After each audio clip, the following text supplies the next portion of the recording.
अनुभवी पहलवान विनेश फोगाट ने शनिवार को कहा कि विभिन्न परिस्थितियों में 2032 तक प्रतिस्पर्धा कर सकती हैं क्योंकि उनके अंदर अभी भी काफ़ी कुश्ती बची है, लेकिन उन्हें भविष्य के बारे में नहीं पता है।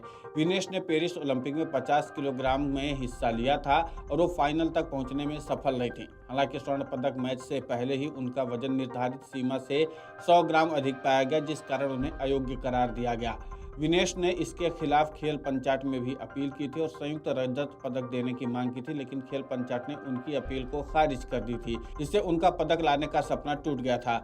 विनेश ने अयोग्य करार दिए जाने के बाद संन्यास का ऐलान कर दिया था। अब उन्होंने सोशल मीडिया पर पोस्ट डालकर अपने संघर्ष को बयां किया है।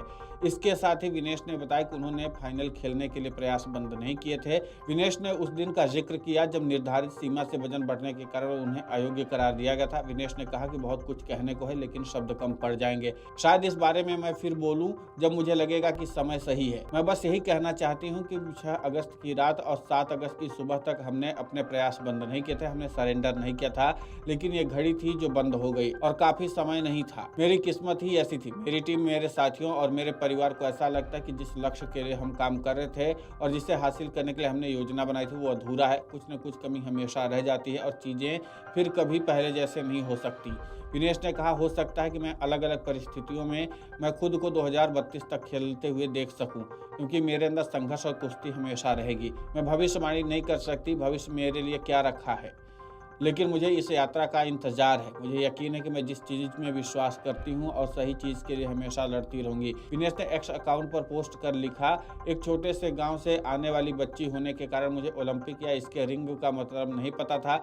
जब मैं छोटी बच्ची थी तो मेरा सपना लंबे बाल रखना, हाथ में मोबाइल फोन रखना और हर वो काम करने का था जो आमतौर पर एक युवा लड़की का सपना होता है। मेरे पिता एक आम बस चालक थे और कहते थे कि एक दिन अपनी बेटी को प्लेन में उड़ते देखेंगे। उनका कहना था कि भले ही वो सड़क तक सीमित रहे, लेकिन मैं ही हूं जो अपने पिता के सपने को हकीकत में बदलूंगी। मैं कहना नहीं चाहती, लेकिन मुझे लगता है कि मैं उनकी पसंदीदा बच्ची थी, क्योंकि मैं 3 बच्चों में सबसे छोटी थी।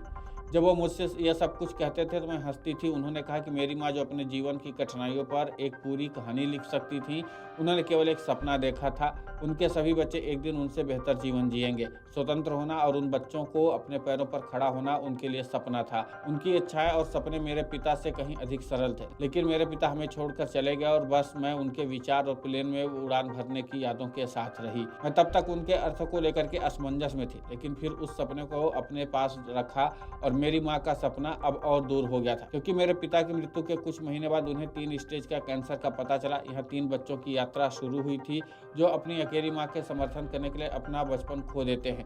जल्द ही मेरे लंबे बाल, मोबाइल फोन के सपने धूमिल हो गए, क्योंकि मैंने जीवन की वास्तविकता का सामना किया और अस्तित्व की दौड़ में शामिल हो गई।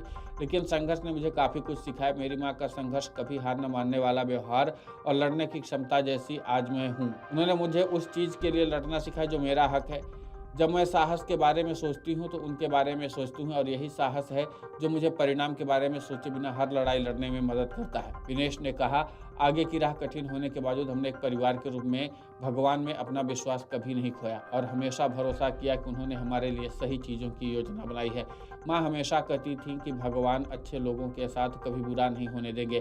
मुझे इस पर तब और अधिक विश्वास हुआ जब मेरी मुलाकात सोमवीर से हुई, जो कि मेरे पति, जीवन साथी और जीवन भर के लिए सबसे अच्छा दोस्त हैं। ये कहना कि जब हमने किसी चुनौती का सामना किया तो हम बराबर के भागीदार थे, गलत होगा, क्योंकि उन्होंने हर कदम पर बलिदान दिया और मेरी कठिनाइयों को उठाया, हमेशा मेरी रक्षा की। उन्होंने मेरी यात्रा को अपने सफर से ऊपर रखा और अत्यंत निष्ठा, समर्पण और ईमानदारी के साथ अपना सहयोग प्रदान किया। यदि वो नहीं होता तो मैं यहाँ रहने, अपनी लड़ाई जारी रखने और प्रत्येक दिन का सामना करने की कल्पना नहीं कर सकती थी। ये केवल इसलिए संभव क्योंकि मैं जानती हूँ कि मेरे साथ खड़ा है, मेरे पीछे है और ज़रूरत पड़ने पर मेरे सामने खड़ा है और हमेशा मेरी रक्षा कर रहा है।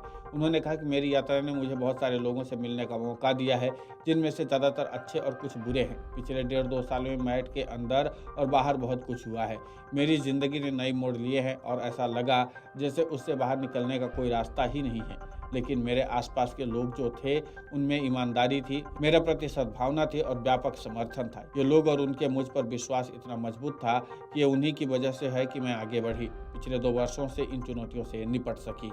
Video desk amarujala.com। अगर आप ये वीडियो YouTube पर देख रहे हैं तो हमारे चैनल को सब्सक्राइब करें और बेल आइकन को दबाना ना भूलें। अगर आप Facebook पर ये वीडियो देख रहे हैं तो हमारे पेज को लाइक करें।